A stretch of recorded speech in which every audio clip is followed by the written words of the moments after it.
YouTube live.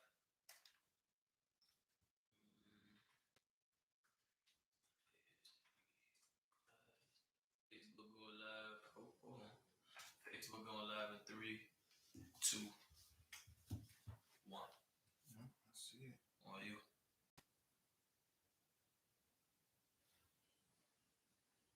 That notification right quick. Yeah, I swear. Did you get it yet? Facebook? Yeah. I got the YouTube one. Oh, there it is. Okay. Let's clap it up. Shalom, DC, with the Israelite School of Universal Practical Knowledge, started on 1 West 125th Street, Harlem, New York, under commanding general YAHANNA. Since 1969, we've been teaching that the so-called blacks, Hispanics, and Native Americans are the true Jews according to the Bible, and that our oppressor is the devil that the Bible speaks of. Tonight, we're going to get into the battle of Little Bighorn, or what our oppressor knows as Custer's Last Stand. And there's a reason why it was called his last stand, because that's the last time you really heard from General Custer, who made a blunderous decision to go against the Lord's chosen people. And in particular, we're talking about the troop of Gad, the tribe of Gad. Right. First, I'm just going to read the scripture right quick. It's going to be Genesis 49. Yeah, Genesis 49 and 19. Go. The book of Genesis 49 and 14. And 19. The book of Genesis chapter 49, verse 19. If anybody knows, this Genesis chapter 49 gives a description of all the tribes. How you could tell which tribe is which in the last days. Because as of right now, most of our people do not know who they are. Right. We call ourselves, Native American Indians or First Nations or Negroes or niggas or Latinos, Latinx. Right. You know what I'm saying? We call ourselves Caribbean, Afro-Latinos. Right. And Afro-Latinas, we call ourselves, Jamaican. A bunch of different names that the Most High did not call us. Right. So he saw fit to give us signs to identify us, in particular each tribe, as well as just the nation overall in the end time, because we were being captive, we would be lost. Our true selves would not be known to us. Our heritage, our culture would not be known to us in mass. I'm not talking about a few brothers here and there, because the few brothers that are in this school and they know about this school, we know our heritage, we know where we come from. Right. But in mass, our whole nation, our Gadite brothers, our Reubenite brothers, our Issacharites, all of our brothers and all our sisters do not know who they really are. You got something? God, if I may, that what you're saying is so heavy, because how do you know that the Bible is talking about this? The Bible speaks of a people who live in constant confusion. Chinese people know who they are. Right. Japanese people know who they are. Only will you find a black man that wants to be American Christian, Baptist, Muslim, Hindu, Buddhist, because we're the people that the Bible speaks of that has went into slavery and lost our identity, which is what the Lord, considers to be the worst crime that our oppressor has committed, was taking our identity. Exactly. What you're saying is so heavy, because I was on a slave and I was talking to this Hamite dude, and he was He started off. I was talking to this Hamite dude, and he was talking about the things that black people were going through, and he knew that the same thing that we're going through was not the same things that he's going through. You know what I'm saying? Right. And he was talking about how he came over here when he was like 14, 15 years old. And he was saying, where he came from. Not only where he came from, the language he spoke, the tribe he was with, the other tribes that was surrounding him, that he had, who he had historical wars with, and the tribes that he had peace with. And there was one particular tribe that he never came upon. Yeah. Yes. No. I was the And he never came upon that particular tribe, but his family told him basically you are not to marry that person from a person from that particular tribe. Even though when he wasn't of marriageable age before he left, he was told this from the time he was from his youth up until now he was in his mid-20s, early 30s and whatnot. And but he knew not to marry someone from that particular tribe, even though he's never come upon that tribe in his life. His family told him not to do that. That's the type of culture. That's the type of heritage that the heathens know about themselves, but we don't know about ourselves. Right. You know what I'm saying? We don't know who we are. We don't know for the most part in general. We do not know why we're in these conditions. And the reason why we're in these conditions is because we're special, we're holy, we're set apart. We're supposed to follow certain rules and regulations and commandments that the Most High set forth for us. And we have broken every single law that He's told us to keep. And because of that, we have been punished because we didn't obey. We didn't obey the Most High. Right. And for that, we're just going to read this one scripture that talks identifies the tribe of Gad in particular. Right. There's just one verse that in this whole document that tells us who Gad is and how Gad will be in the end times. Read it when you got it. Come, the book of Genesis, chapter 49, verse 19. Gad, a troop shall overcome him. They said a troop shall overcome him. The Native American Indians right now, the North American Indians, the First Nations people, fully and completely have been conquered, have been totally destroyed. Not totally, they have been destroyed in such a way that we live in their land, but it's few and far between where anyone has actually seen a real or talked to or interacted with a Native American. We've only seen them on TV. You go in certain parts of the country, where their concentration camps are, because I'm not going to call them reservations, where their concentration camps are, you may have some sort of contact with them. But once upon a time, this whole continent was ranging with Native Americans, with Native American Indians, First Nations people. You know what I'm saying? Now you can't even it will be a surprise if you actually ran into a real Native American Indian. You know what I'm saying?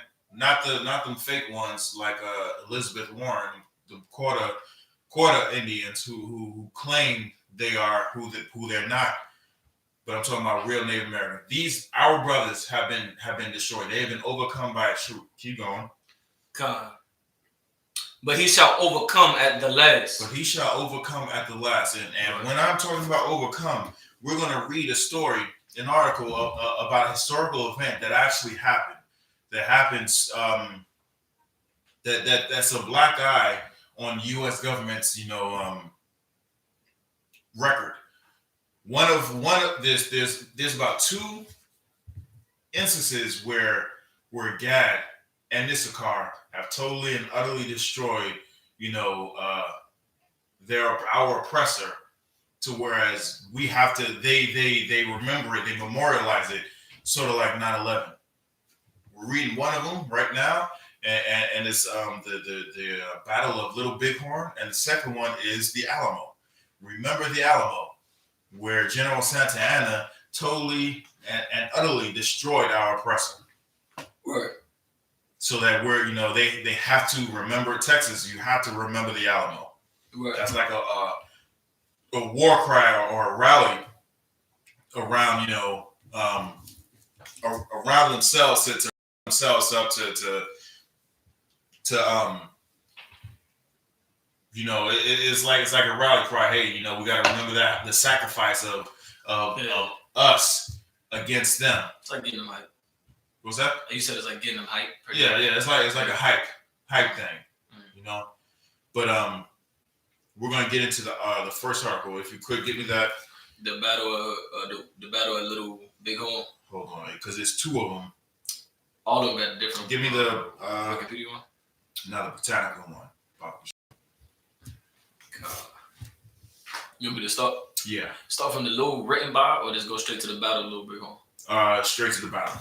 God. Right. The Battle of Little Bighorn, also called Custer's Land Stand, on June 25th of 1876. Battle at the Little Bighorn River in Montana Territory, United States, between federal troops led by Lieutenant Colonel George A. Custer. George A. Custer and Northern Plains Indians, Lakota, Teton, or Western, how you say that word? Sioux, and Northern Cheyenne, led by Sitting Bull. Custer and all the men under their immediate command were slain. There were about 50 known deaths among Sitting Bull's followers. So even right here, you know, the Native American custom of naming their people means something. You know what I'm saying? This chief, this war chief, this leader, his name was Sitting Bull. Actually, it was this particular battle was led by two great Native American leaders. It was Sitting Bull and Crazy Horse. There's just like in Israel, when we name our children, it means something. It means that everybody who has a Hebrew name, it actually means something, and it's scriptural. Whenever we get a name, and even when we shed ourselves of our slave names and we take on our Hebrew names, we embody that name. A lot of times we're not that person whom that name signifies, but we grow into that person. We grow into that name. Except for Brock. Brock has always been lightning. He's always been fast. We'll talk about it. We ain't got to talk about it. He's always been quick, lightning, fast. You know what I'm saying? Man, that's his job. In more ways than one. You know what I'm saying? He's young in the truth. He came in young. Most High in Christ when he came in that young. A lot of people, a lot of teenagers who hear the truth and just run from it. Yeah. Don't really understand it. But being lightning, you know, he goes straight to the source. Listen. So some people, you know, grow into their names. But this is a custom what Israel has done. You know, no other custom, no other nation, no other nationality really does that. You know what I'm saying? Even in the world, Israel does that. You know what I'm saying? We have nicknames. You know what I'm saying? Like, I remember I have a cousin. Right.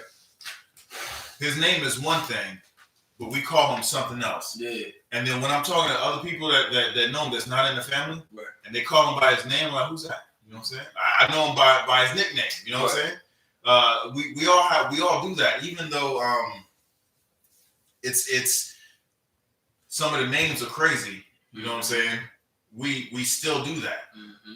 Just like, you know, you can even see it in the music entertainment. Mm-hmm. A lot of times you see our oppressors, whenever they are musicians or anything, it's their name. You know what I'm saying? When it's us, even if it's a group, there's a group name, but then each name is not our government. It's a nickname. You know what I'm saying? We go by that moniker. We go by that nickname. You got something? God, just the fact that we talk about the Native American Indians, gag, and just, you know, the names that they got. I can't really pinpoint them, but, you know, like Crazy Horse and all of these names, that just makes them. Yeah, that was some time ago that they were given these names, or they gave themselves these names. This right here is another way to to use to say that they're Israel, because we come up with names like Baqashyah, whatever, or Shaniqua, or this and this, all these crazy names, and then you want to look at the Native American Indians names, and we would say that it was crazy. Like, who names their kid Crazy Horse? Yeah. But then you earn these names that you earn. It just shows you more that they are just like the Negroes and, you know, Latinos the same way. The names that they come up with, they got about 5 middle names. The Latinos about 5 last names. It's ridiculous. You know what I'm saying? But it just shows you, like, even in our names, the things we name ourselves, it just shows, you know, that family that the Lord chose. Yeah, exactly. We're just cousins that we don't even know. A lot of times we don't even know, you know, we family. And that's a shame. I remember, it was General Muhammad was saying how there's 2 brothers in the school whose respective tribes hate each other. It was a Levite brother and there's a Dominican brother. Right. tribes on the island, they actually hate each other. You know what I'm saying? There's a lot of tension. There's a lot of beef with them. You know what I'm saying? On the island, whether it's actually on the island or here in the States. Right. It's ridiculous. But when we come into the truth and we actually know that we're brothers, you know what I'm saying? We're for each other. All that stuff goes out the window, and it's amazing to know that we have that beef is so real. And he made a comparison. It was saying like on the West Coast, the Judite brothers and the Israelite brothers hate each other. Yep. There was real beef there. But in the truth, the camp out there is full of black and brown, so-called black and brown brothers that'll go to war for each other. You know what I'm saying? And there's true brotherhood there. And then he unfortunately, he was making a joke, but it was true. It's kind of like he was saying the beef between the two people. It was like a Judite and a Judite. Judites, unfortunately, biblical. Unfortunately, we beef with each other. Something terrible. Right. Something terrible. Right.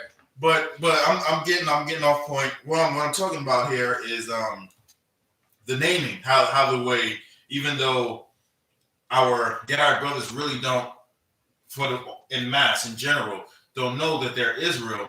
They're keeping to Israelite customs, and one of the Israelite customs is naming yourself something, or not naming yourself, but naming your children something that means something. Right. That actually means something. This so right here. We're talking, like I said, we're talking about two brothers who were leading. One of them was Sitting Bull, the other one was Crazy Horse. Right. So keep going, Baqashyah. Skip all the way down to events. Yeah. Continuing on the article, events leading up to the confrontation were typical of the irresolute and confusing policy of the United States government toward Native Americans. Irresolute. It's a big word. Let's look that up real quick. Please, because I'm over here confused. So this article, you got some? Hold on. This article is saying it's from Encyclopedia Britannica. If anybody's old enough to know that, if you needed to learn something, we did not have Google. We needed to go to encyclopedias, and Britannica was a particular brand of encyclopedia that was one of the top notches. That's way back. It's sort of like the Merriam-Webster's dictionary and the Oxford dictionary. They had Britannica. They had other encyclopedias that you can go and look up. Right. So the Encyclopedia Britannica is saying that the policies were irresolute. We're going to find out what irresolute means. No sweat. Showing or feeling hesitancy or uncertain. Showing or feeling hesitancy or uncertain. You know what I'm saying? If anybody's seen women or girls on the block play double dutch, right before when they jump in, they're kind of like, all right, should I go? That's what these policies are like. These policies that was supposed to be for protect our Native American brothers and sisters was kind of iffy, was confusing when policy was supposed to be very clear cut.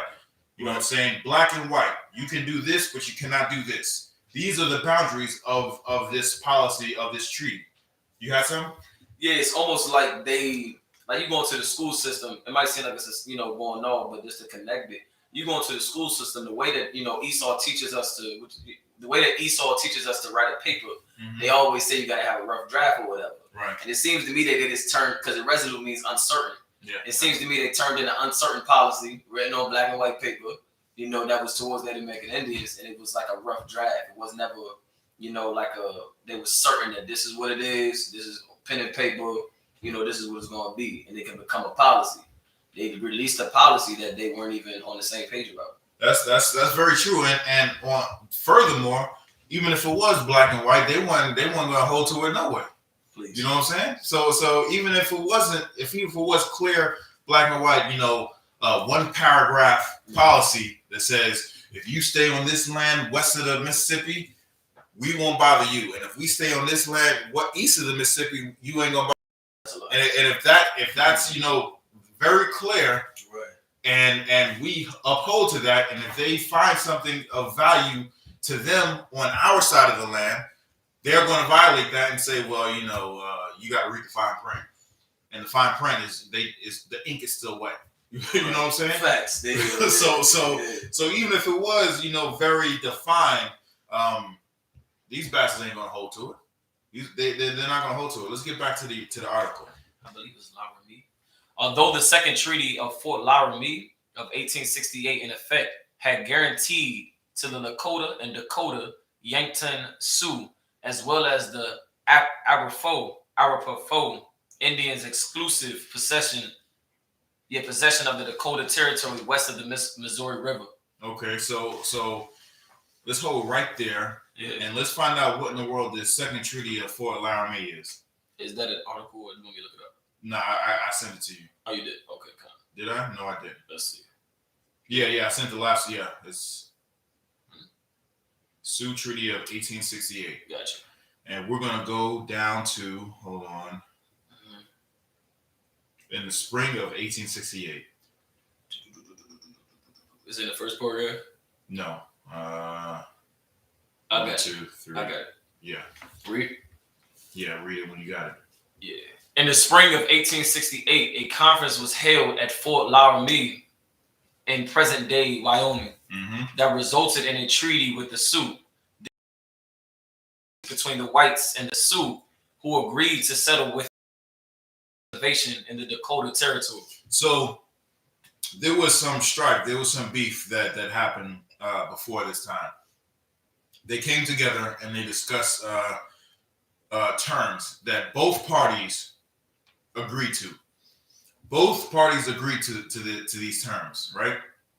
So the terms of this agreement was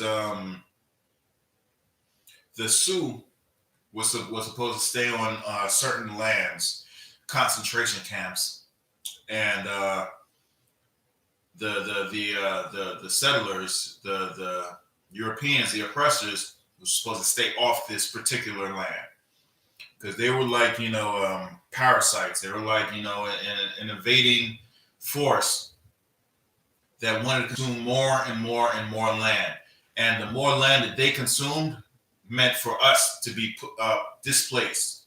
So we've come to an agreement with our oppressor. Lo and behold, they never held to it. Let's continue reading on what this agreement was all about.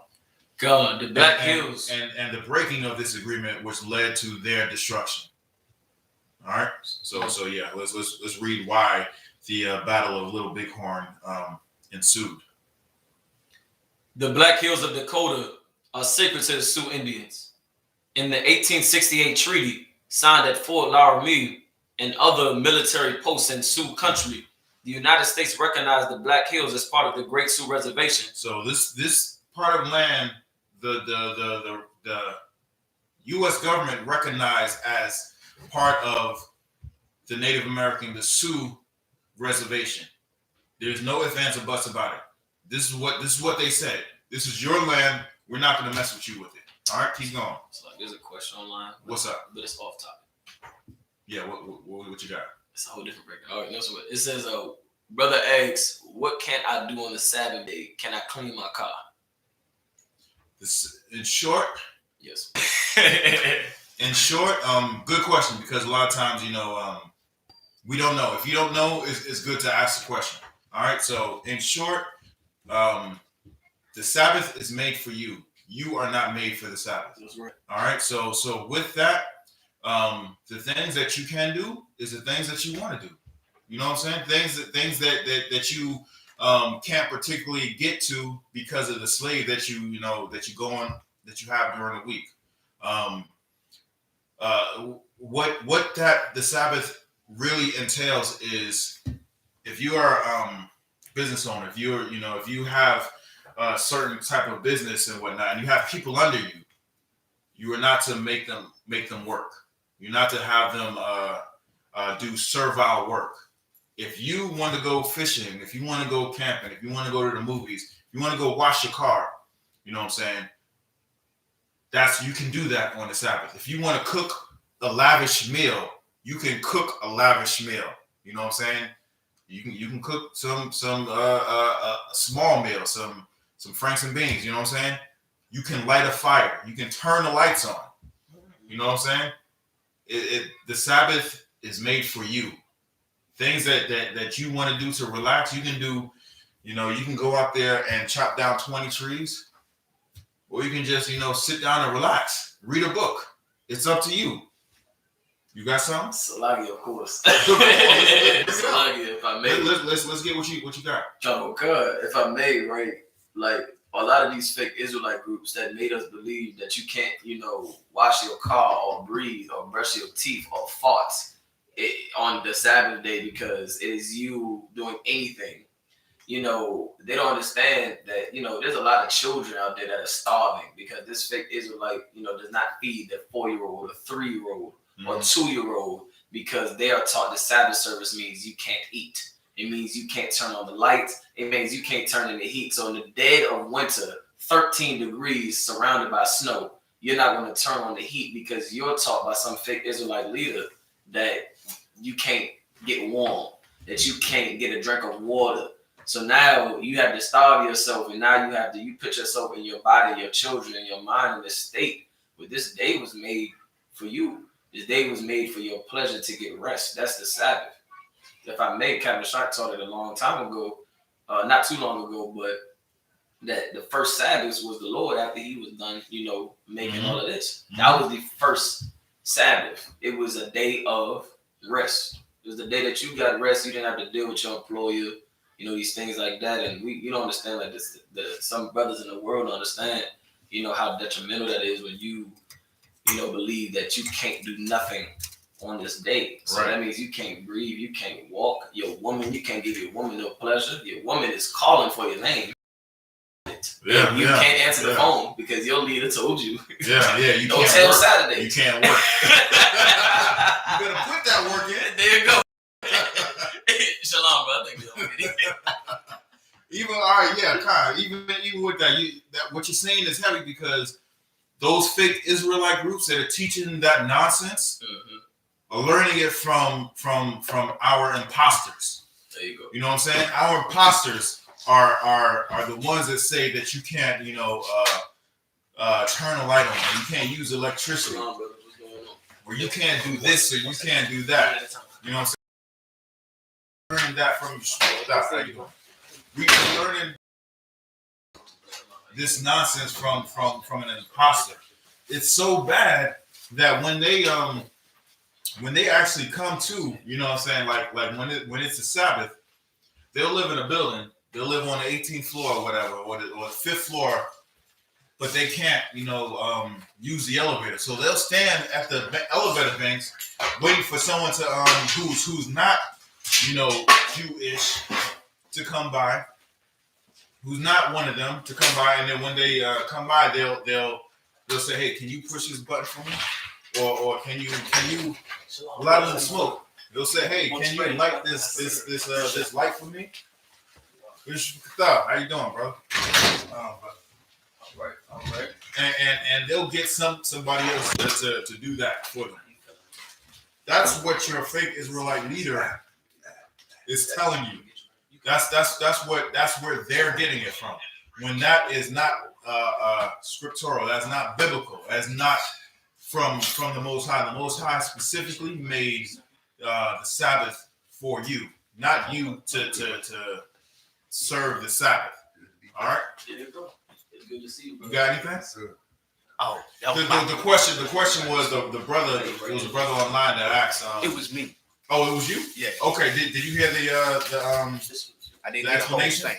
Okay. So the whole thing is the Most High made Talk to your steps. All right. No, good to go. It's for you guys, man. No. The Most High made us for the Sabbath. He did not make the Sabbath. The Most High made the Sabbath for us. Right. He didn't make us to serve the Sabbath. You know what I'm saying? So there are certain things that we cannot do on the Sabbath, and namely what that is. The main thing is if we are in a position of power where we have people over us, our business or something like that. Right.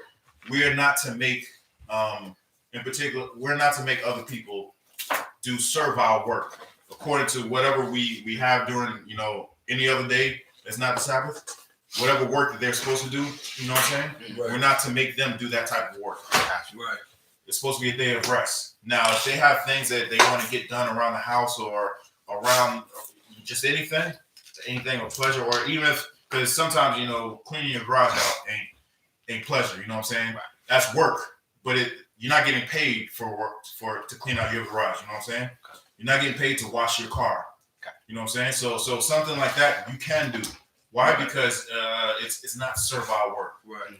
We can cook, we can clean, we can watch movies, we can drive our cars, we can do all this other type of stuff. But if it's servile work, you know, if we have to go to work we have to go to slave to get paid, that's what we shouldn't do. Now, because we're in captivity, we have no choice. You know what I'm saying? Because this is not our kingdom. This is not our rest. Our oppressors tell us we have to go to work we have to slave on the Sabbath. Yeah. Because we're not, this is not our kingdom, we must do that. If you are able to get a slave where you don't have to do that, Most High in Christ. But if you are in a slave where you have to slave on the Sabbath, right? We're in captivity. You know what I'm saying? This is part of our punishment. Right. So until then, unless you can get another slave, or you know, you work it out with your slave master where you can take up another day and work and not work on that day, that's up to you. Right. If you want to do that, you can work that out, or get another slave where you don't have to work on the Sabbath. You know what I'm saying? But as far as doing menial things like that, you most definitely can do that if you want to. All right. Does that answer your question? Yeah. All right, cool. Brock, you had some? Nah, I'm too wild, but I let it slide. I'm good. No, what's up? What's up? Nah, it was okay, Con. It was a side. You ain't gotta beg me. I got you. I'm gonna say it. Nah, it was an extension, pretty much like piggybacking on what you were saying about the Sabbath service, but also breaking out like this how once again Israelites do not have the truth. There's no light in them. They'll tell you, you know, you can't wash your car, you can't do anything on the Sabbath. So what happens if you have a child with a disability that needs a medicine that day? You're not supposed to get a child a medicine? What if you're a woman or a brother who has diabetes or high blood pressure and you need this medicine? If you don't take it, you'll end up in the hospital. That fake Israelite leader will tell you not to take it because you're not supposed to do anything on the Sabbath. So now your fake Israelite group, long behold, has killed you. And you don't even know it because he's behind you believing that you can't do nothing. That you can't. What if your woman is having birth on the Sabbath? You ain't supposed to stay in that house and just not move. Right. Your woman gets no medicine. So she's supposed to go through all that pain and all in the above because you believe you better not move a muscle. You better stay right there and not move a muscle. Don't you think about getting up and going to the hospital. That's evil. That's evil. Not only is that evil, what you're breaking out is heavy because there's actual scripture, is actual accounts of us going to war and having part of our nation killed, destroyed because we would not pick up arms to defend ourselves, to fight for our lives because it's on the Sabbath. I think it was Maccabees. It is, yeah, it's the Maccabees. I believe so. It's in the Maccabees. There was the king was trying to force us to eat pork. There was a group of men that said, no, we ain't eating pork. You know what I'm saying? And Mattathias in particular killed. They called someone. Matter of fact, you want to get that? I mean, we can. Let's get it real quick. Yeah, we got time. Let's get it real quick. I believe it's First Maccabees 1. Might be, is it a 1? Check it out. Yeah, check it out.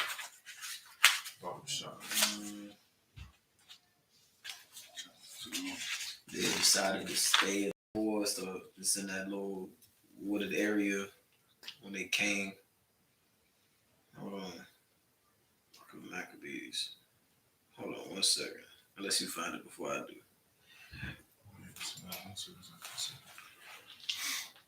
You got it? Nah, I'm waiting for the verse.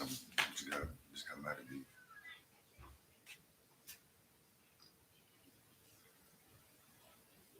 Well, yeah, you keep looking for it. I'm gonna break it down for the brothers. If you could, Rock. So like I said, the king ordered us to eat pork. They went to Mattathias because he was a prominent man in Israel. Everybody looked up to him. You know what I'm saying? He was like, no. Why? Because the Most High ordered us, commanded us not to eat that, not to eat any unclean thing. So he didn't do it. So they called together, they called Israel together, and right at the temple, and they asked anybody who would eat pork in front of everybody. And if you did, you'd be a friend of the king. They promised him these nice things. They promised him power. They promised all this things that the king could give him. Mattathias was being a prominent man, and a man was saying, no, I'm not going to do this. But when he asked the nation and wanted to eat the pork. You got it? Come.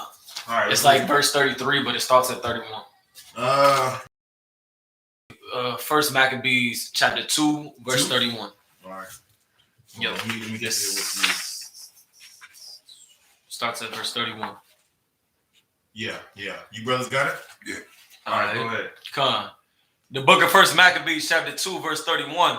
Now when it was told to the king's servants and the host that was at Jerusalem and the city of David, that certain men who had broken the king's commandment were going down into the secret places in the wilderness, they pursued after them a great number. All right, hold on. Before that, we're getting to how they got to that place. So these brothers, the heathens came to Israel and said, who wants to eat it? Since he doesn't want to eat it, and he doesn't want to get all this power and this fame and this wealth that the king will give to him if he eats it, because he knows how the way Israel is. If a prominent man in our community does something, we're gonna want to do that same thing. Mm-hmm. Like our so-called leaders right now, or in the past, Jesse Jackson, Martin Luther King, Al Sharpton. They told us to do certain things. They were prominent people in our community. We listened to them and we got destroyed. The prominent man back then was Mattathias. He was saying no, so he asked someone else. He asked the whole nation. Someone else came up and was saying, I'll eat the pork. Mattathias got so mad. He was so mad. He was, shake. He was on his horse. He was shaking.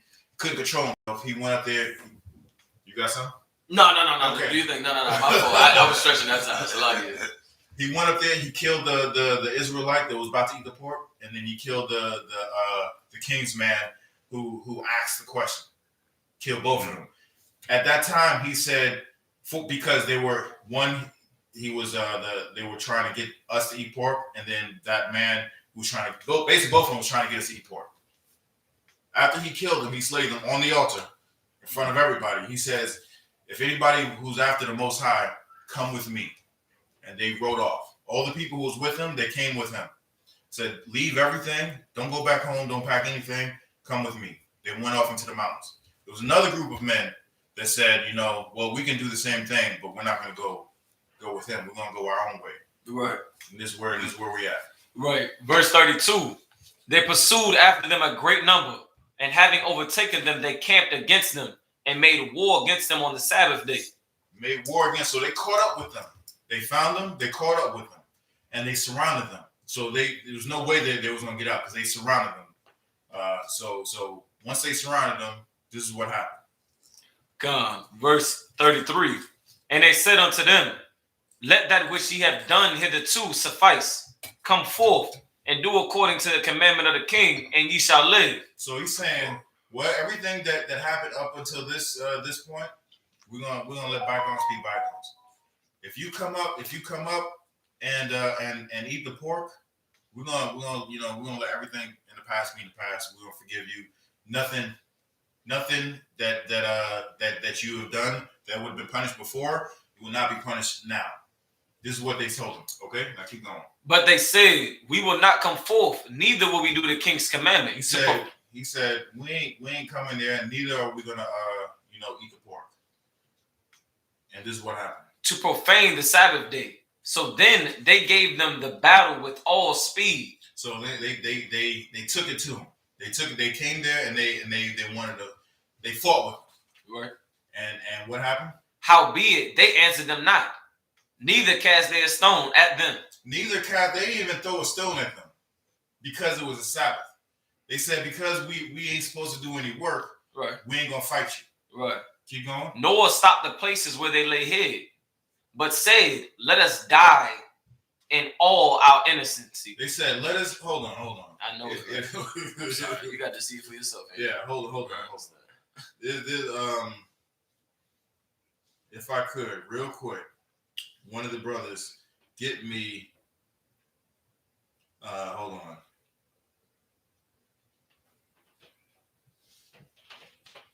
Read that from the top one more time, Baqashyah, from that verse. Con, howbeit they answered them not, neither cast they a stone at them, nor stopped the places where they lay hid, but said, let us die in all our innocency. All right, they said, let us die in all our innocency. One of you brothers, if you could, get me Exodus 15 and 3. Give me Exodus 15 and 3. Let me know when you got it. So these brothers were Israelites. They're our people. You know what I'm saying? They were given laws, statutes, and commandments to keep, to uphold, right? We are separate, holy unto the Most High. Brother, you got it? Yeah, I got it. All right. Read what you got. Exodus 15, verse. All right, now just remember what they said. You know, let us die. They said, let us die. We ain't gonna throw a stone. We ain't gonna do nothing. But let us die. Read what you got. The Lord is a man of war. The Lord is a man of war. We're supposed to follow after the Most High. Read that from the top one more time. The Lord is a man of war. The Lord is a man of war. You got any more? The Lord is his name. The Lord is his name. The Lord is a man of war. Now, if he told you to follow after his law, statutes, and commandment, after he's given you an example of how you should be, where in the world is it safe for us to lay down our arms and just not fight for our lives? It says the most precious thing that we can do for our brother is give our life. We're not giving our life for our brother. This is not what it's saying. We should pick up arms and fight back, even if it was on the Sabbath. You got something? Salagi. Now, come on with it. Come on with it. You know, what's going on right here reminds me of, I can only imagine a woman that is married to one of these fake Israelite dudes, and somebody tries to harm that woman on the Sabbath day, and he decides not to protect his family and say, let us die. I can only imagine a woman that is married to this fake Israelite that would lay down her life, that is about to get raped on the Sabbath day. And because that brother is taught that you're not supposed to do anything on the Sabbath, allows his woman to get raped. Salakia, that is evil. I'm Salakia. I can only imagine it for a second. I don't even want I needed to take a sip to that one. Salakia. But just in general, it's just how what these brothers did, and then bringing out that scripture was excellent, sir. You know, bringing out that scripture was so prudent to how we're supposed to be. We didn't act as in, the spirit of the Lord and having that man of the war spirit.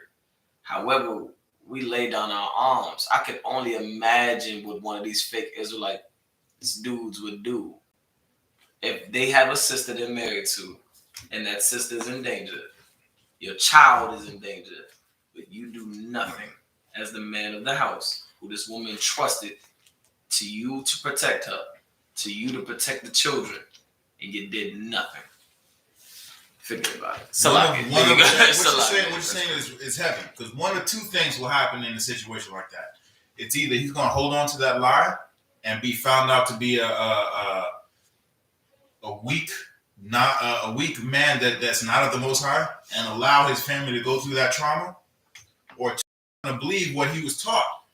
Something gonna happen. What he's taught, and in that case, how could you follow something or someone that teaches you to allow your family? You're supposed to be the hedge for your family. You know what I'm saying? You're supposed to be the boundary. You're supposed to be the protection. Right. And some man is teaching you not to do anything to allow your family because of a day. Are you serious? Right. No. The Bible is filled with bloodshed. Bible is filled with bloodshed. You know what I'm saying? Most High is a man of war. It's not telling you to go out and attack somebody for no reason. You know what I'm saying? The Bible definitely tells you. Matter of fact, give me that scripture in Matthew or in Luke that says, "Sell your garment." Oh, Christ. Yeah. It tells you. He commands you. Hey, you need to protect yourself. You need to go. What is it? Luke 22. 1 second. I believe Luke 22. I got you. 1 second, I got you. It is the book of Luke, chapter 22, verse 36. I got it right here. Hold on. Let these brothers get. No sweat. Let me know when you got it, brother. Right. Well, we got it right. Luke 20. No. Get used to the actually going through the scroll. You know what I'm saying? That is something about going through the book. Actually, you know what I'm saying? It's something about it. So just let's get used to it. Getting it in the Bible, the actual book. Mm-hmm. It's nice to have it quick, fast, and in a hurry. With the tablet and whatnot. That's nice. But it's something about the book. You know what I'm saying? Something about the book. Luke 22 and what 36? Verse 36. No problem. We'll wait for you. You got it? All right. Just read it. Yeah. The book of Luke, chapter 22, verse 36. Then said he unto them. This is Christ talking, right? It's in red, right? Right, Yes. brother? Yep, it's in red. This is Christ talking. I believe so. Keep going. Rojo. But now, he that hath a purse, let him take it, and likewise his scrip. Right. And he that hath no sword, let him sell his garment and buy one. If you got the money, go ahead and buy a sword. If you don't have the money, sell your garment and go and buy your sword. Reason why he's saying that is because he's sending us out into places where we're going to come in conflict. You know what I'm saying? We're going to have to defend ourselves. This is Christ talking. If this is the same Christ that the churches teach, we need to turn the other cheek. They don't understand that turn the other cheek thing. But when they can't explain this, they're so elaborate on forgiving somebody and letting somebody do harm to you and then turn and let them do harm to you again. But they don't understand protect yourself. Right. If you don't have the means to protect yourself, go out and sell your garment, sell something in order for you to protect yourself. They can't tell you that. So all this, everything you learn from the Christian, everything, even if they say Christ is black, you got to go in the mindset of they're lying. Nothing you can take from the Christian church as true.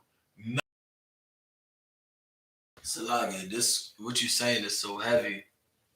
In a sense, there was this class that you brothers can find that Captain Shaka had taught. He brought out a book bringing out Roman documentation, solidified Roman documentations of Christ being labeled as a fanatical revolutionary. Fanatical means extremely dangerous. Not because he was going around, punching Edomites, but because he was teaching that Israel was the children of the Most High.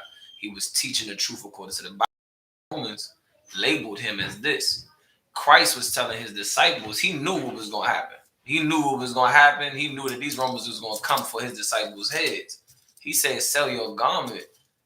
So, if you don't have a sword in modern day today, this makes once again let you know the type of man this was. This was a black man.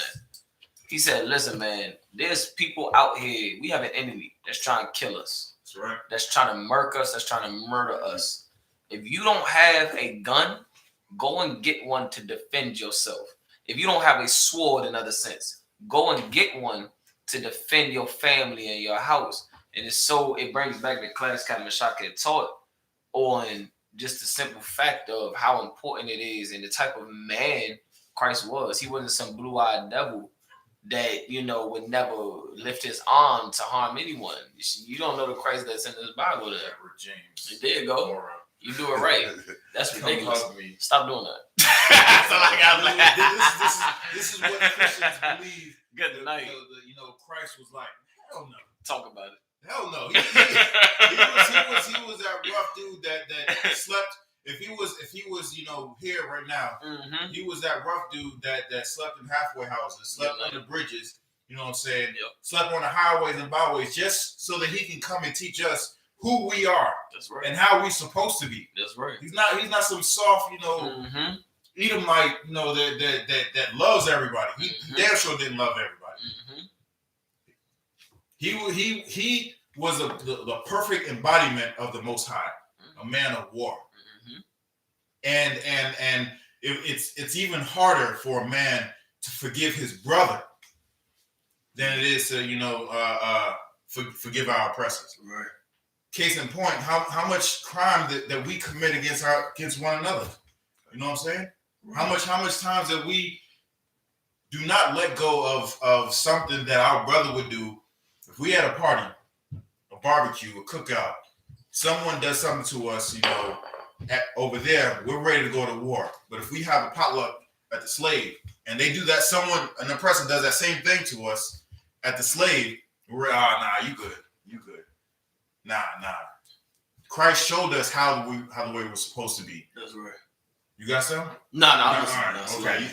That was a long roundabout way to answering that we can clean our cars on Sabbath. But did that answer your question? Yeah, it did. No sweat. Did you have anything, brother? No, I'm good. All right. Let's get Just back. soaking it all in. All right, Most High in Christ. Yeah. Let's get back to the article. At that time, we was defining the 1868 Sioux thing. All right, yeah. All right. Where were we? We were reading from the Black Hills of Dakota. That last paragraph. About Baqashyah. Hold on, Black Hill of Dakota. Okay. The Black Hills of Dakota are sacred to the Sioux Indians. In the 1868 treaty signed at Fort Laramie and other military posts in Sioux country, the United States recognized the Black Hills as part of the Great Sioux Reservation set aside for exclusive use by the Sioux people. In 1874, however, hold on. Read that part. Set aside for what? Black Hills as part of the Great Sioux Reservation set aside for exclusive use. Exclusive. Everybody knows what exclusive is, right? Mm-hmm. It means only for, right? VIP. There you go. Not everybody can get in. Mm-hmm. It's through the authorization of the people that own that, Mm-hmm. right? So if you have a room in your house or a section in your house, and I'm coming over your house, if you tell me I can't go in there, I shouldn't be able to go there, right? Mm-hmm. If I go in there without your permission, I am in violation, right? Mm-hmm. I should be held accountable for that. Mm-hmm. So they said this land was exclusive. Keep going. Salaki went away for a second.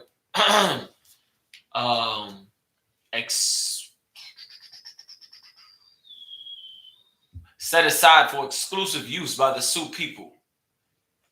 In 1874, however, General George A. Custer led an expedition into the Black Hills accompanied by miners who were seeking gold. So they didn't even know what was in there. They knew gold was going to be something because they found gold, other places in the area. Mm-hmm. So yeah, speculating we can go in this area. So this is what sparked the beef that led to Little Bighorn. Salagi, I tried to hold it in. Let's go. Salagi, I tried to hold it in. I did. Ahead of time, Salagi. This policy that, once again, we just read multiple times was set aside exclusively for this Indians. Yes. So you already stole their land and put war on them. Then you put them on this policy on this reservation in 1868 that was exclusively for them. We just read in 1874, once again describing and making the words jump off the page of if not him, then who? This devil in 1874, George, you gotta say his name, you gotta give him honor. General George A. Custer led an expedition into the Black Hills accompanied, and it's for seeking gold. And it goes back to where the scriptures say, his words were as smooth as butter. So we'll give you this policy, right? We'll give you this policy, but when it comes down to something I see in your land that I want, I'm going to show my true colors. And that's going to be, I'm going to go into your land after I just said that it's yours. I just said that this is exclusively VIP section for you. And then when you saw something you liked, you broke your promise, you broke your treaty, and you went into that land with no will, with all your willpower. You didn't care about your word. You didn't care about the fact that you already shed my family's blood. You just went ahead and did it. You didn't care about what it was, all for gold. Not for water because the people was dying, Salaki. Not for water because the people was dying. Not for, food because their people were dying, but because I like gold. They're Austin Powers gold member. I like gold. I like gold. If anybody has knows what this area is. This area is like a Montana area. There's mountains and like plains. It's like it gets so cold there. It's stupid. Really, it gets like -20 and -30 degrees outside. Good night. When it snows, it snows, in feet. They don't measure inches. They measure in feet. God dang. So they push. First, our Native American brothers and sisters, had free reign. It was much of the Midwest region. The settlers, our oppressors, came in and pushed them out into this area. This area is like really desolate. There's really nothing in there. The population of Montana is like 300,000. I'm like exaggerating, but if you could, someone give me the population of Montana. Population is not high. I think like New York City has a higher population than the whole state of Montana. It's really nothing there. So they pushed them into this area because they had more free reign over the surrounding areas. You got $1 million. About $1 million. So like about for me, if I know we hear that number, that sounds big. That's not a lot of people. No, for a whole state. That's not a lot of people. Like I said, it's probably in DC. It's probably it's in DC is like 400,000 residents, but during the day when people working, it's like 2 million. It was up to like 2 million people for work. Yeah, exactly. 9 to 5. It's a lot. So people coming in to work in DC is twice the population in the entire state, and DC is a really small location. 26 square miles, and you can probably fit 50, 100, DCs into Montana. You know what I'm saying? So it's really desolate. The place. The place that they actually sent them is. So once they pushed our brothers and sisters in there into this desolate area, then they had the nerve to come back and say, like, well, we're gonna. If you could, brother, get me James 1. Give me James 5 and 12. James 5 and 12. So they pushed our brothers and sisters out there. And when they found something or speculated that something was out there of value to them, they went after it and tried to take it. They went after they gave us, we had, free reign over our land. They pushed us into a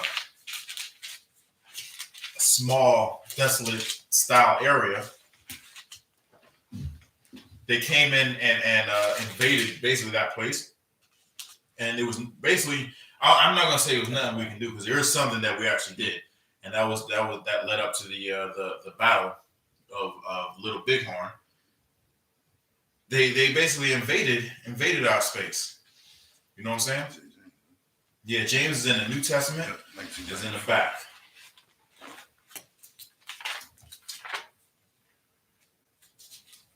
In the back, James 5 and verse 12. 5 and 12. 5 and 12. Let me know when you got it.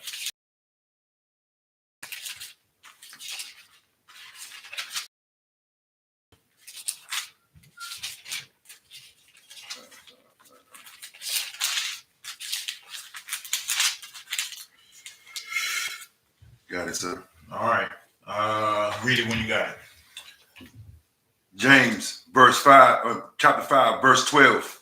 But above all things, my brethren, swear not, neither by earth, neither by any other oath, but let your Yea be yea, and your nay be nay, lest ye fall into condemnation. Condemnation. All right, so basically he's saying, this is the scripture saying, let your yea, if you're going to say that this land is supposed to be for the Native Americans, exclusively for the Native Americans, come around, 10 years later, two years later, 15 years later, whatever, however amount of time, and say, you know what, we made a mistake. And they even say that. They just bombard their way in. And if you're going to say, well, no, then say no. The way form, two parties come together and they discuss things at length. You know what I'm saying? This is not 1 week type of discussion. These discussions, treaties happen over months, sometimes years, in order for this thing for people to come together and agree on it. So this is a long, lengthy process, a treaty. When they came up with this policy, this treaty, you should have expected some westward expansion and carved out some way where the oppressors would expand in a way that's not intrusive on the Native Americans. But even if that was, just like we were talking earlier, even if they did have a defined treaty, they was going to break it anyway. It was going to break it anyway. Why? Because they're not men of their word. They only do what is beneficial to them at that time. They may say, hey, you can do this and you can do that, or we're not going to do this or do that. But once it hinders them from benefiting and feeding their family or adding to the coffers of their wealth, and it costs you something, it costs us something, they're going to do that. The cost to us. So we got sick and tired of this, and this is what happened. Brother, get me Deuteronomy 23 and 22, Baqashyah. Deuteronomy 23 and 22. 23 and 22? 23 and 22. All righty. Oh, yeah. 22. Got it. All right, read it, yeah. Deuteronomy 22, chapter 22, verse 22. 23, chapter 23 and verse 22. Okay, chapter 23 and verse 22. Yeah. But if thou shalt forbear to vow, if you're not going to vow, that's what forbear means. For saying you're not going to vow. Keep going. It shall be no sin in thee. So that means if you're not going to, promise, and basically you're not going to break a promise because you didn't promise, right? Keep going. Verse 23, that which is gone out of thy lips and perform. If you're going to say it, do it. You know what I'm saying? If you're not going to, if you have no plans on keeping your word, then don't say nothing. You won't be committing in sin. And basically what I'm saying is, if you're saying you're going to do something, you should be held accountable for that. If someone tells you that they're going to do something, you should hold them accountable for that. This is scripture. This is how we build a nation, a strong nation, where we can trust one another's words.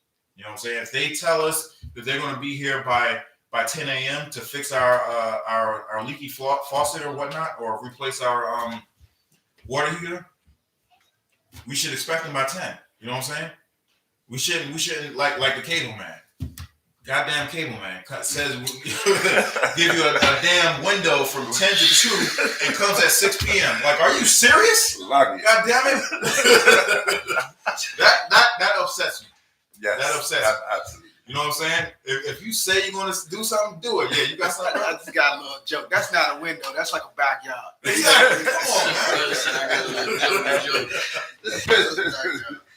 If you say something, if you say you're going to do something, do it. If you don't think that you can do it, but you have already told them, tell that brother or tell that sister, hey, I said I was going to do it, but something came up. I'm going to try and do it. This is the situation. Explain, talk to them. Have some sort of communication. You know what I'm saying?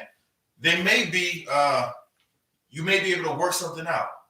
But if at the time of saying it and you don't think that you're going to be able to do it, don't say it. Just, all right, well, I've got a lot of things going on. I might not be able to make it. Let's do it for another time. Let's do it then, or let's do it here. You know what I'm saying? If you're not gonna do it, don't do it. Keep going, brother. Even a free will offering, according as thou hast vowed unto the Lord thy God, which thou hast promised with my mouth. So they're saying, if you're promising something, if you're gonna say something, if you're gonna speak something, do it. Our oppressors do not do this. They never have, and they never will. They can never be trusted. Scripture says, as iron rusteth, so is his wickedness. That's You right. should never trust your enemy. Right. Never. You got something, brother? Right. If I may share something, right? I haven't been a liar in a very long time. Like down to the T. Down to the T. If I'm going to tell you, if I'm going to come somewhere, you know, I tell you I'm coming, I'm going to give you exact time. I'm 5 minutes away. And I'm going to try my best to be there in 5 minutes. I call that hustle time, and if you're not going to do it. But what I'm sharing is, to me, that makes me feel extremely powerful. I don't have to lie. And when I'm telling the truth, it makes me feel powerful. You know what I'm saying? Just within myself, very long, I feel like I'm powerful because I don't lie. And that all of our brothers and sisters should be. We shouldn't have to lie to anybody. You know what I'm saying? If we say something and something comes up, get on the horn. You know, technology is so expansive. There's 5 different ways you can communicate with somebody, whether it be a phone call, an email, a text, or WhatsApp, you know, a message through Instagram, message through Facebook, pigeon service, you know what I'm saying? We can communicate with each other so easily nowadays than in times past. If you say you're going to do something, do it. If something comes up, communicate with that brother, that sister. Make your word strong. This is one of the ways that we can build brotherhood and build a strong nation. Just keep your word. If you can't do it, just don't do it. But our oppressors have no sense of morality in them whatsoever. And unfortunately, they are over us. We have right now, because this is not our kingdom, we have to take what they're giving us. But that's not going to be for long. That's not going to be for long. Most High is waking up our brothers and sisters on a rapid basis where once we get them numbers, once enough of our people are actually following the law, statutes, and commandments, we ain't gonna have to deal with this no more. We're gonna be in our own kingdom, doing our own thing, according to the Most High. Brock, you got that scripture, the article? Which one we talking about? You going back to the, you know what? Let's drop that and go back to the about Little Bighorn, Encyclopedia Britannica. Where I left off on a little battle of Bighorn was right here. Unwilling to remove the settlers and unable to persuade the Lakota to sell the territory, the United States government issued an order to the Indian agencies that all Indians return to the designated reservations by January 31st of 1876, or be deemed hostile. So basically, they broke their treaty with us, saying that this is our land, this is a Gadite land, but since they found, gold in the land that we occupied, they said, now y'all got to move further back. The boundaries we had, the lines that we had set up, y'all got to move that back so that we can come in and occupy that land. And if you don't do that by a certain time and date, you're hostile, and we're going to come and attack you according to their laws. So they changed the words in the policies. You got something? Absolutely. Salagi, if I may, like this right here, just to put into the context for the brothers, like imagine you signed an apartment lease that you would own this, room or this, this space, this, whatever the case you want to call it, and then you were supposed to have it for a year. And then because something up in your apartment, immediately they break the contract. So if you break the contract, there's all types of rules that will be set in place. There's all types of punishments.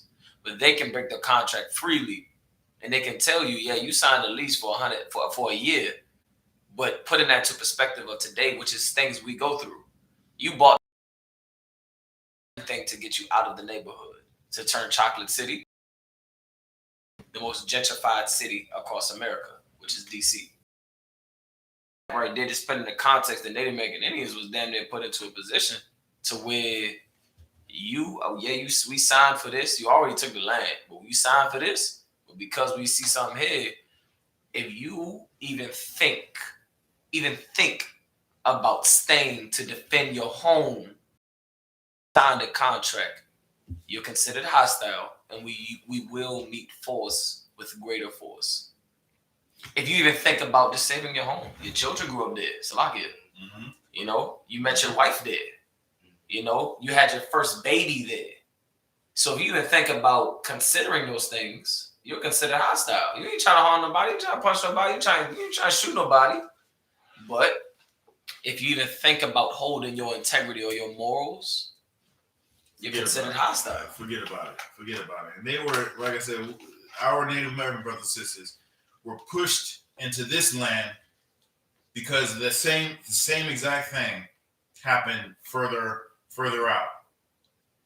Our brothers and sisters had control of other lands, but because the settlers wanted that land, they created laws and whatever and pushed them into these desolate areas. Well, come to find out, these areas weren't so desolate. This just happened a few years ago. Wounded Knee, where they wanted to run oil pipeline through the Native Americans' land, and they didn't want that.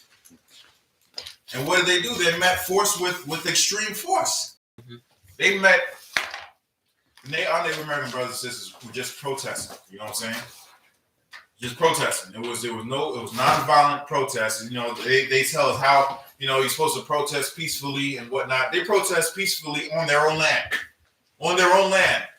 And they were met with water hoses. Crazy. They were met with, dogs. They were met with gas and whatnot. A lot of violence. And in the end, the oppressor got what they wanted. Right. When many, many moons ago, we've come to an agreement saying that they gave us this land. Right. And we're supposed to stay on this land. And our brothers and sisters on Wounded Knee stayed on that land. We kept our word. But now they want to, since they seen something that they want, they have to express. Right. You know what I'm saying? Just for time, we're getting short on time. Keep going. Read the article. Gone.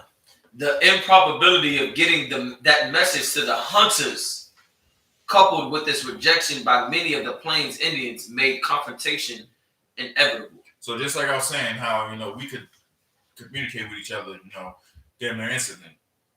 Back in the 1800s, you had to see them. Right. You know what I'm saying? You had to go and talk to them. Hey, this is what's gonna happen. And this is what how we have to proceed moving forward. These hunters, we went out in different bands in different areas, hunting lands, hunting groups as well. And we stayed out for a number of days, number of weeks, number of months before we brought our game back to our, back to home base. And if we were out during this deadline, not even knowing, we're considered deemed hostile. You know what I'm saying? Keep going. Salaki, that was the end of that paragraph. Yeah, keep going. Go to the next paragraph. In defiance of the government threats, bands of Lakota and Northern Cheyenne Indians, along with a smaller number of Apropos who had refused to be confined by reservation boundaries, came together under the leadership of Sitting Bull, a charismatic Lakota who was called for resistance to United States expansion. All right, so all right, I'm just gonna bring this to a close. Basically, we heard about it. They sent word to us. We heard about it. It was like, nah, hell no, we ain't doing that.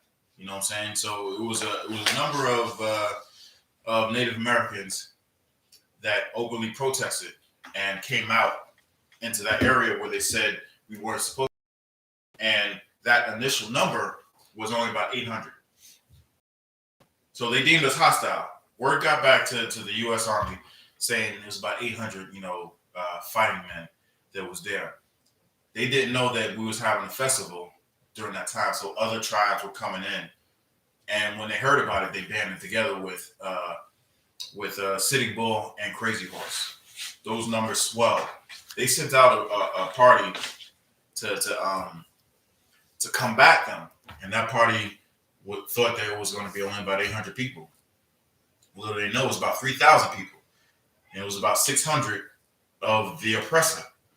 Even though they knew that they were outnumbered 800, 600, they thought they're savages there, once they stand and whatnot and flee like, actually that's that scripture because it says, we will all come in one way and scatter out five different ways. That's actually scripture. So they thought that's what was going to happen. When they actually came upon them, they were setting up an ambush. When they were setting up an ambush, they had dropped some stuff on the trail, so they was going back and getting their stuff. Some Native Americans saw where they were, and the oppressor thought that they were going to attack right then and there, so they attacked. And when they attacked, they split up 3 different groups of 200. One was around back, one was to the side, and then the General Custer's went straight up. He got slaughtered. He got eliminated. Every single person and cattle and horse, except for one horse that was badly wounded, was killed from that 200. The other two groups of 200, they were close enough to link up together and have a front. And they repelled them for about 2 days, and they allowed them to retreat. Once they retreated, whatever. But Custer, him and his men were totally destroyed, totally overrun, to the point where, like I said, it was one horse that survived throughout from the time of his death. They had a parade, and whenever they had the parade, they had that horse saddled in remembrance of General Custer. Forget about it. Forget about it. So just like they said, at the beginning of the class, I was telling you, there was 2 things that they remember, or that they want you to remember. Is Custer's last stand, and remember the Alamo. It's like a rally cry. But with that, our oppressor, remember that, and because of that, it sent overwhelming forces into the area and subdued the Native American Gadites. And they totally and utterly destroyed our brothers and sisters out in the Midwest, out in the Montana, the Sioux, and the Lakota.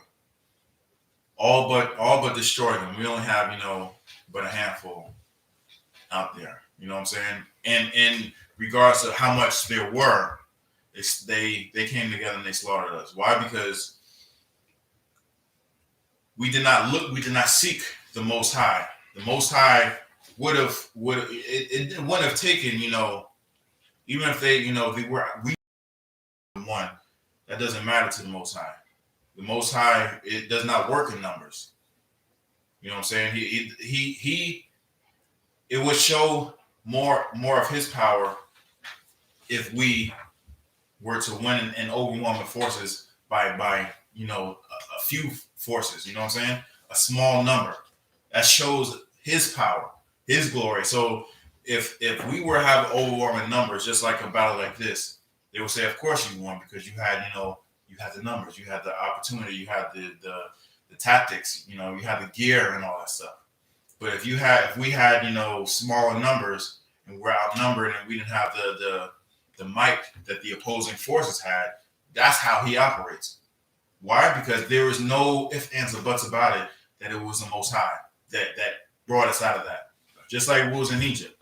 There was no ifs, ands, or buts about it that the Most High saved us about that. You know what I'm saying? That's how the Most High works. So it wouldn't have been, if we actually turned to the Most High, it wouldn't have been, Trail of Tears. It wouldn't have been, us having abortions, 350,000 a year. It wouldn't be none of that. We'd be in our own kingdom. You know what I'm saying? You brothers have any questions before I close this out? No. With that, I pass the class. The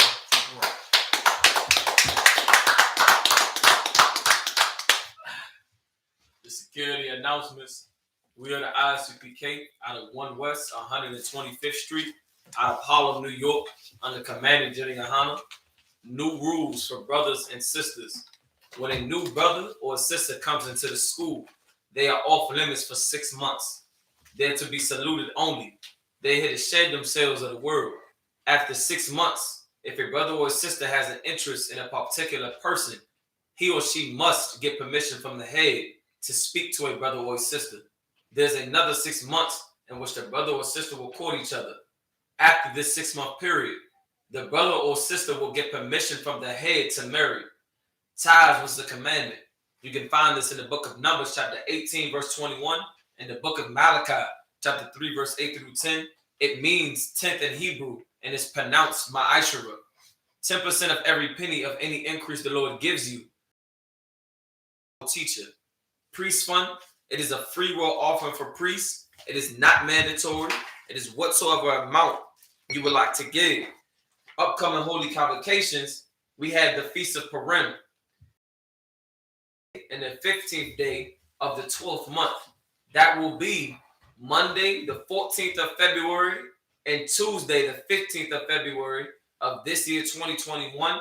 You can find this in the book of Esther, chapter 9, verse 20 through 31. And other related news, we have the 52nd annual Passover coming up. If you have any questions or concerns regarding the 52nd annual Passover, you want to stay in close contact with your camp leader. Extra information as far as the dates and stuff. The 52nd annual Passover will be held in Houston, Texas, April 24th of 2021. One second, I'll get right to you. It'll be $200 entry fee for any person over the age of 17 years old. And if you paid for the Passover last year, the amount will be put to this year's Passover event. If you can get those Passover entry fees in as soon as you can, because there's a lot of stuff that we can do and that we must do in order to prepare for the Passover. There's going to be many events leading up to the Passover. For instance, there will be a lot of events for the kids. At the actual event, there's going to be like horseback riding and other events for kids as well as adults. Also, we are going to be General Tall Shield General Muhammad will be here Thursday. That is this coming Thursday. That's in 3 days. He will be here for in DC, and he will be in the house. If you have any questions, any comments, any concerns, be here with your questions and everything. General Muhammad will get to your question. I pray you understand. Come correct. That's right. He will answer your questions, but just please come correct. Please. He'll be here on Thursday. Also, 9 p.m. to 11 p.m. Commander General YAHANNA has a radio show every Monday night called The Black Watch. Like, subscribe, and share whenever he is on. If you subscribe, you will get that bell note, and click the bell notification. You will get that notice every time he comes on. He'll usually has about 2 or 3 other broadcasts that he has, throughout the week, aside from the Monday night show. That's all. All right, go ahead. Remind Akim and Akwakian to check on social media such as ISUPK.com, Facebook, Twitter, YouTube, and so on for ISUPK events and materials. If a brother wants to be a trooper in the school, you should start wearing all black, which includes black boots, black shirts, black pants, black headband, or scarf. And with that, I say Amajim, what means to stand. The brothers stand. Wapanyahakodam, which means turn and face the east. We're going to do the Lord's Prayer in Hebrew. Everyone repeat after me. Abanawu, Shabbat Shemayim, Kodash, Hayah, Shamka, Yahweh, Malakoth, Taba'ah, Ratazayaka, Hayah, I.S.U.P.K, Ba'arataza, Kawah, Ayah, Bashamayim, Thundernawu, Lakam, Kab, Yawam, Wasalakinawu, Kabawafinawu, Kasalakinawu, Kabawafinawu, Wala'ah, Tabaya'ayinawu, Banasaya 1, Abal, Hawashayanawu, Mayan, Rad, Kaya, Laka, Hamalakwa, Waha'ala, Wahatapara, La Avalanya, Aman. And in the English, Our Father, which art in heaven, hallowed be thy name. Thy kingdom come. Thy will be done. In earth, as it is in heaven. Give us this day our daily bread. And forgive us our debts. As we forgive our debtors. And lead us not into temptation, but deliver us from evil. For thine is the kingdom, and the power, and the glory, forever. So be it. We're going to do the Hakak, which is the power. Repeat after me. Yahweh. Baqashyah. Yahweh. Baqashyah. The thunder now. Hakak. Laura Pa'ah. Kamakalada. Wakamawa. Hakak. Latahal. Hamatazariah. Hakak. Lahakim. Hamathiam. Hakak. Awakawa. Hatama Allah. Lagarashun. Baqashyah. Yahweh. The water Aman. In the English. And in the English, Yahweh. In the name of Yahweh. Please give us the power. The power to heal. All manner of sickness. And all manner of disease. To cleanse the lepers. The power to cleanse the lepers. The power to raise the dead. The power against unclean spirits. To cast them out. In the name of Yahweh. Thank you. So be it. We're going to do the blessings in Hebrew. Barakatah Yahweh. Wa Yahweh Shah. Wa Mayaka Allah. Wa Alahayim. Matazabaya. Alawap Yahanna. Ha Alawapim. Hasaranyim. Hakwatazayannim. Hakal Yayannim. Wahawathiam. Yahweh. Baqashyah. Yahweh Shah. The water Aman. That's a lot of English right here. And the English. Bless you, Yahweh. And Yahweh Shah. And Michael. And the angels. Commanding General Yahanna. The general. The captain. The officers. The troopers. And the sisters. Yahweh. In the name of Yahweh Shah. Thank you. So be it. We're going to do bless Israel. Yahweh. Baqashyah. Yahweh Shah. Barakalanawu. Wa Yasha'al. Wahabayah. Saparium. Barak. Magun. Hagun. Baqashyah Yahweh Shah. Water Aman. And in the English, Yahweh. In the name of Yahweh. Bless us. Israel. And the school. Bless. Heal. Shield. Protect our loved ones. In the name of Yahweh. Thank you. So be it. We'll say curses to our enemies. Blessed are you, Yahweh. King of heaven and earth. And all things living. Yahweh. In the name of Yahweh. Listen to us now.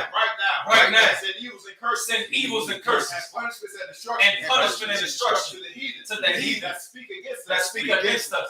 Thy prophets. The teachers. The princes. The Israelite brothers. And the school.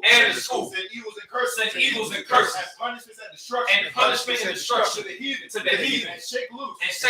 The treasures of the rich of Israel. That refuse to give to the school. Force their riches. To enter into thy sanctuary. Send evils and curses. And punishments and destruction. To the Edomites. And the nations. And the drug dealers. And the courses. And the prison systems. Planned Parenthood. Planned Parenthood. All the governments of our enemies. All the governments of our enemies. Amalek synagogues and armies. Amalek synagogues and armies. Roman Catholic Church. The Roman Catholic Church. The Pope. The Pope. Islam. Christianity. Egyptology. Militia. Ku Klux Klan. Ku Klux Klan. Aryan Nation. Skinhead. Posse Comitatus. The gay movement. The lesbian movement. Spies. Workers of witchcraft. NASA space program. Army. Navy. Air Force. Marines. Wall Street. Open up the internet. And the airways. The cable access channels. And the radio channels. Convict the spirits. Of any of thy people. That seek to stop us. And bring swift destruction. To all the heathens. That stand in our way. Or try to stop us. From broadcasting your words. Throughout the planet Earth. Let loose all the plagues. Let loose all the plagues. Let loose all the plagues. Let loose all the plagues. Let loose all the plagues. Let loose all the plagues. Cause them to go to and fro. Cause them to go to and fro. Through the earth. And consume them. Let the plagues. Shake the house of the thief. And the murderer. Let Yahawashi. Michael and Gabriel. Come down with the flying saucers. And punish all the heathens. That come up against us. As we speak thy word. Cause it to be known by all. That it is the angels. That have done it. Cause it to be spread. The media. Throughout the media. The whole earth. Throughout the whole earth. Cause them to shake at thy coming. Cause them to shake at thy coming. In the name of Yahawashi. In the name of Yahawashi. Thank you always. So be it. Men of Israel. So, which means turn. Men of Israel, we want to give one courtesy salute to the teacher. Men of Israel, Amad Shabbat. Amajim. Barak. Yahweh Baqashyah, Yahweh Shabbarakatha. Yahweh Baqashyah, Yahweh Shabbarakatha. Yes, what's up? Class is missed. Good to be back, brother. We driving down there, so we leaving like on the 21st. Okay. So we'll get there like we're gonna drive straight through. So we'll